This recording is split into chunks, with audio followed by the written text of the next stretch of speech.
वहां उन्होंने देखा कि घृताची नामक अप्सरा स्नान करके जल से निकल रही है, जिसे देखकर उनके मन में काम वासना जाग उठी। पांडवों और कौरवों को कौशल सिखाने वाले महान ब्राह्मण गुरु द्रोणाचार्य की लाइफ हिस्ट्री बेहद रहस्यों और रोमांचों से भरी है। गुरु द्रोण महाभारत के बड़े योद्धाओं में से एक हैं। उनका जीवन देखे तो एक पहेली की तरह नजर आता है।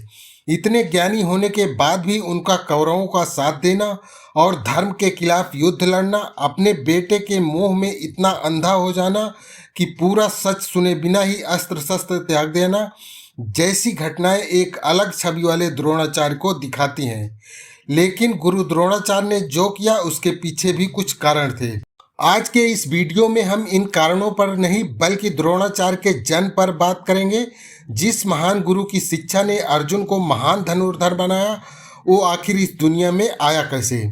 आदि पर्व में गुरु द्रोणाचार्य के जन्म के बारे में बताया गया है। महाभारत के आदि पर्व की एक कथा के अनुसार एक समय गंगा द्वार नामक स्थान पर महर्षि भरद्वाज रहा करते थे। इन्हीं महर्षि भरद्वाज के वीर से उत्पन्न हुए थे गुरु द्रोणाचार्य। आदि पर्व की कथा अनुसार एक समय गंगा द्वार नामक स्थान पर महर्षि भरद्वाज रहा करते थे। वे बड़े व्रतशील व यशस्वी थे। एक बार वे यज्ञ कर रहे थे। वे महर्षियों को साथ लेकर गंगा स्नान करने गए।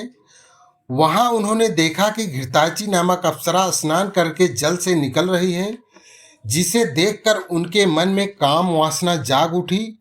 उन्हें अपने खुले नेत्रों से उस अप्सरा के साथ काम क्रियाएं करने की कल्पना करनी आरंभ कर दी। इसके कुछ समय बाद उनका वीर स्खलित होने लगा। तब उन्होंने उस वीर को द्रोण नामक यज्ञ पात्र में रख दिया। उसी से द्रोणाचार्य का जन्म हुआ। द्रोण के सारे वेदों का अध्ययन किया। महर्षि भरद्वाज ने पहले ही आग्नेयास्त्र की शिक्षा अग्निवेश को दे दी थी। अपने गुरु भरद्वाज की आज्ञा से अग्निवेश ने द्रोणाचार्य को आग्नेयास्त्र की शिक्षा दी। द्रोणाचार्य का विवाह शार्दन की पुत्री कृपि से हुआ। कृपि के गर्भ से महाबली अश्वत्थामा का जन्म हुआ। उसने जन्म लेते ही अश्व के समान गर्जना की थी, इसलिए उसका नाम अश्वत्थामा रखा गया।